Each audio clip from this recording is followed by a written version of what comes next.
everyone, it's Rachel back with the Shades of Orange, and today I'm here to bring you my top 10 fantasy and science fiction graphic novels. If you know my channel, you know that I love a good top 10, and I wanted to do this topic for a while now. I used to read a lot more graphic novels, and in the last while I definitely have shifted away from it, but I do still have some favorites that I love to read and reread. And if you're wondering, yes, I've done a similar video like this for horror a little ways back, so I'm going to have that link down below if you want to check it out. And in this list, just like in my horror video, I'm only going to focus on actual graphic novels, so I won't be including any manga. I do enjoy a lot of the manga that's related to some of my favorite anime, so Full Metal Alchemist, Death Note, etc. But for the sake of keeping this list streamlined, I decided to just focus on things that are not manga, and I have a great list of books here. I think some of these are going to be pretty popular, but I also have some that I consider to be more hidden gems, hopefully can add to your own TBR. And of course, if you enjoy more graphic novel content, do let me know. I tend to focus on adult science fiction fantasy novels and larger series, so if you're interested in more graphic works on my channel, give me a shout in the comments. Otherwise, let's get started. First, at number 10, we have Sentient by Jeff Lemire, and this is a standalone science fiction novel that is set in a future where there is a generational ship that is headed off to another planet. Something goes terribly wrong, and the children are left to have to fend for themselves with only the help of the sentient artificial intelligence that runs the ship. And it's kind of a plotter setup that I've seen before, but it's one that I really like. The children in this one are quite cute. They are smart, but not annoyingly so. I don't tend to love child protagonists, but I thought that this one was just a really relatable story. I am a sucker for an artificial intelligence, especially when it's tied to a ship. So this one was tropey, but it hit all of my favorite tropes, and I do really like this author. He may make at least one more appearance on this list, but if you're looking again for a standalone, a one in, one out, when you don't have to go on to a larger series, this is a great one to check out, and I think it's a little bit more underhyped. Let me know. Next, at number 9, we have Kanto, and this is a fantasy graphic novel that follows a race of the creatures, these beings that have their hearts taken out and replaced by clocks, and they have been enslaved by another group of people, for lack of a better word. And within this story, we follow one of them who wants to be brave. He wants to fight and protect those around him and almost act like a knight in shining armor. And the story goes from there. This is one that is just like the perfect blend of all of the fantasy tropes that I really like.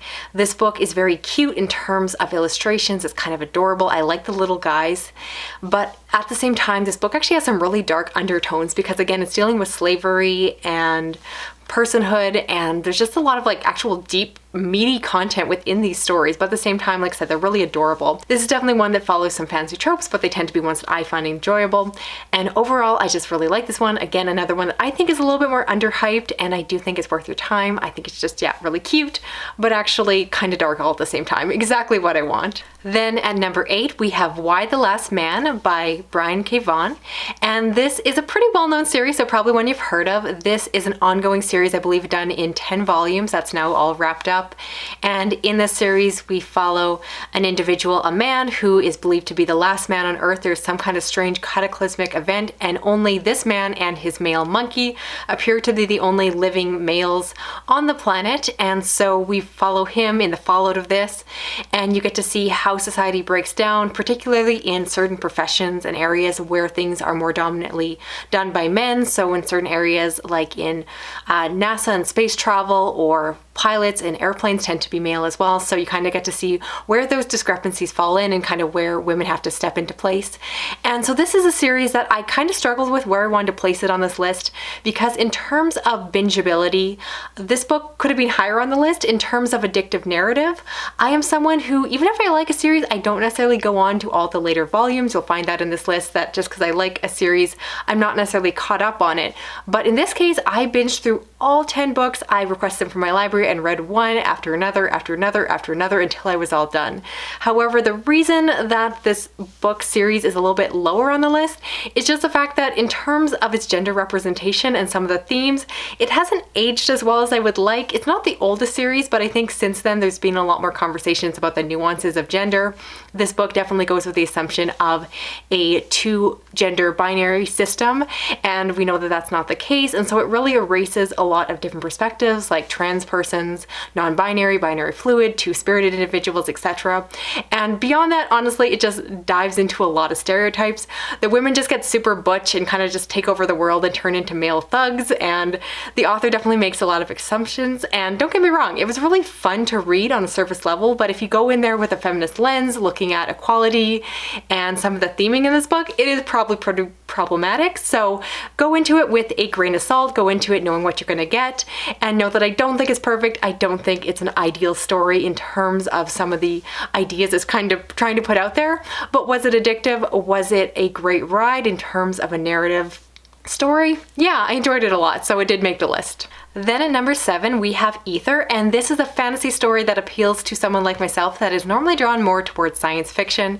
And that's the fact that this book kind of blends the two genres together and appeals very much to someone like me who is very founded in science and is very skeptical of the supernatural and so forth. So in the story, we follow a man who works as the scientist, and he ends up getting access to a fantasy portal. But because he is this scientist, he decides to go in there and try to puzzle out or science his way through this adventure. And so I just really like it because I feel like I would be that kind of person. I'm not necessarily someone with that scientific background, but I want to be. I like looking at things from a logical perspective and trying to draw reasonable conclusions. And that is what happens in this book. So this man encounters all of these crazy creatures with fantastical abilities, and he's just trying to science the crap out of everything that comes along. I found this book to be really funny, but it also had some depth to it and just overall really enjoyable. I think the artwork was great. It's very colorful with nice bursts of different bright hues, and yeah, overall really enjoyed it. I do think it's underhyped, and hopefully more people will check it out. And then at number 6, we have a standalone speculative fiction story, and that is The Cape by Joe Hill, who of course is well known for his horror works. And while I'm classifying this in my science fiction fantasy video, technically it does have elements of horror, so just know that going into it.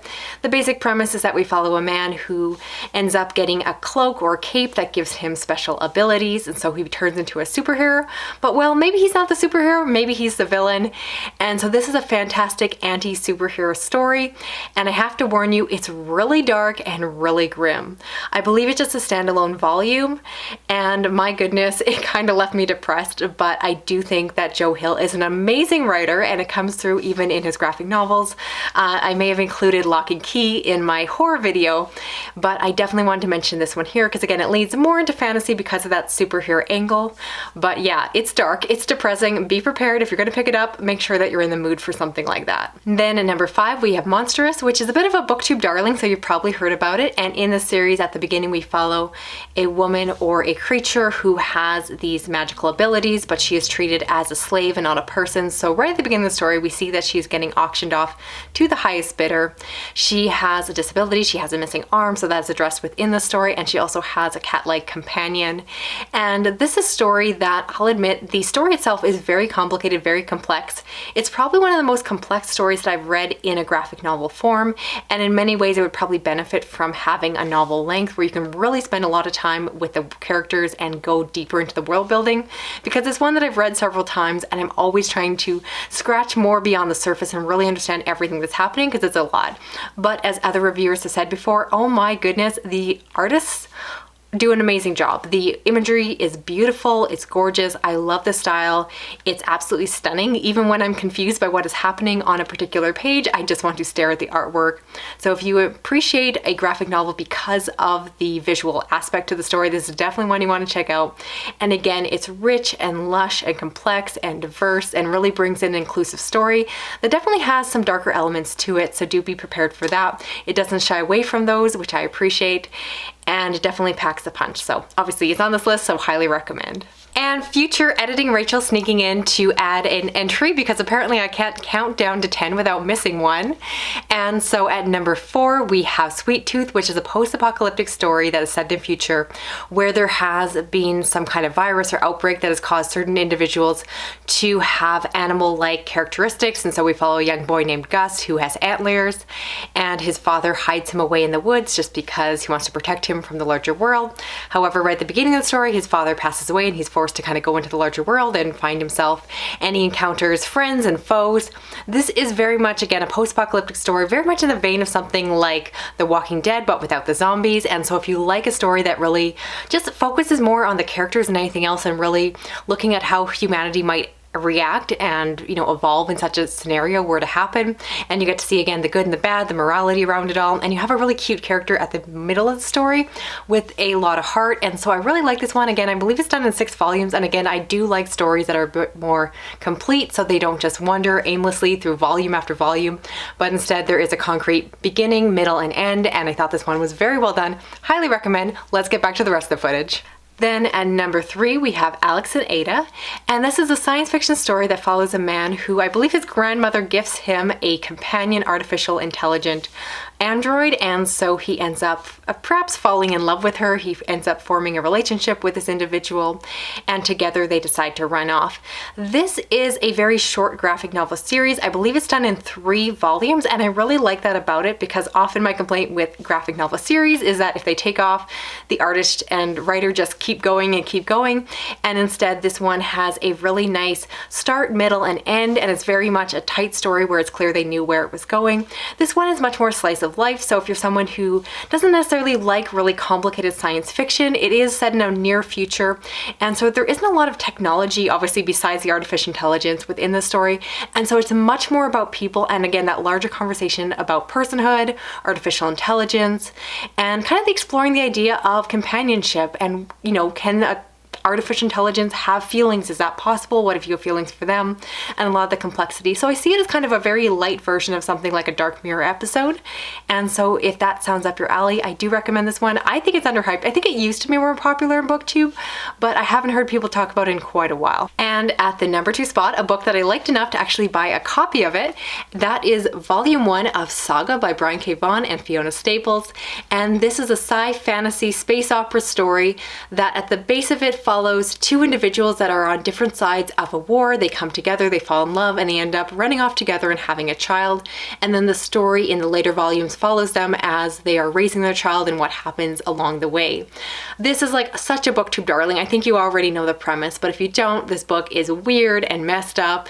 It's exciting, it has romance, it hits a lot of the tropes of these genres, but at the same time feels very unique just because it has different aliens, it gets very weird, it gets very adult. There is like sexual content, things like that, nudity within this book, and the ongoing series. This is a series that I love a lot. Obviously it made it to the number 2 spot. It almost made the number 1, but I love the other series a little bit more, and this one is a little bit long running for me. Some of the volumes I do like more than others, but I think the first like 4 volumes I absolutely loved, gave 5 stars to, constantly reread, and I just again love it. I love the relationship between these new characters, and I think that it's just very nuanced, very well done, and just feels very realistic. I love their daughter. I love everything that ensues, some of the side characters. It's just so well done, and it was just so weird. And again, I think this is one of the first graphic novels that really took off when BookTube was getting started, and I was back there. I was making videos back then because I'm very old in terms of BookTube, but I do remember this one taking off, and since then it's become, like I said, a huge hit, and yeah, would love to see more people read it, but I don't know if anyone hasn't read it yet, so let me know in the comments if you haven't read this book. I want to know, and are you going to check it out now? And last, at the number 1 spot, perhaps you can guess, but yes, that is Descender by Jeff Lemire. This is my all-time favorite science fiction fantasy graphic novel, and I like that it's complete. It's done in 6 volumes. I only own the first one, but eventually I'd like to collect all of them. And this is a series that involves a companion robot who wakes up to find out that he's no longer with his companion, and you find out that within Earth, or on Earth, there has been this awful attack of these robots from space, and since then there has been a falling out of artificial intelligence, and so they have become banned and are actually getting hunted down and killed off by these different hunters. And so we follow the companion robot as well as a few other perspectives, and they all get intertwined.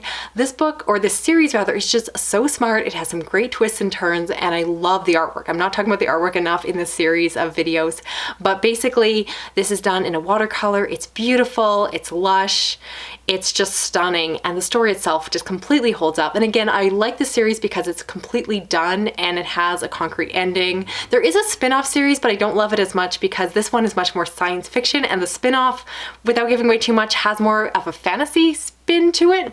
And so just given my preferences, I'm gonna like this one a lot more. But I know other people have continued on to Ascender. But yeah, for me, this is where it's at. I love it so much. It's just perfect. I could reread it over and over again. I have at this point read most of Jeff Lemire's graphic novels, at least all the ones that are available through my library, and I just think he's really talented at what he does, and yeah, love this one a lot. So highly, highly recommend. So good.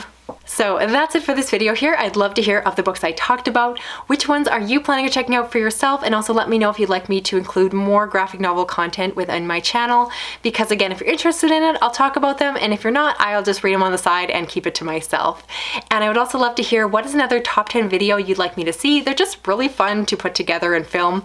If you can't tell, I really like ranking things. I have a very type A personality, and so my brain just wants to put everything in order and make it a top 10. So if you're still around and want to subscribe, I do read a lot of adult horror, thrillers, science fiction, fantasy, and true crime. If you want to help me out with this video, you can share it around online, drop a comment, give me a thumbs up. And if you want to hit that little notification bell, you'll never miss a video from me. Thanks so much for watching. I'll talk to you again soon. Okay, bye-bye.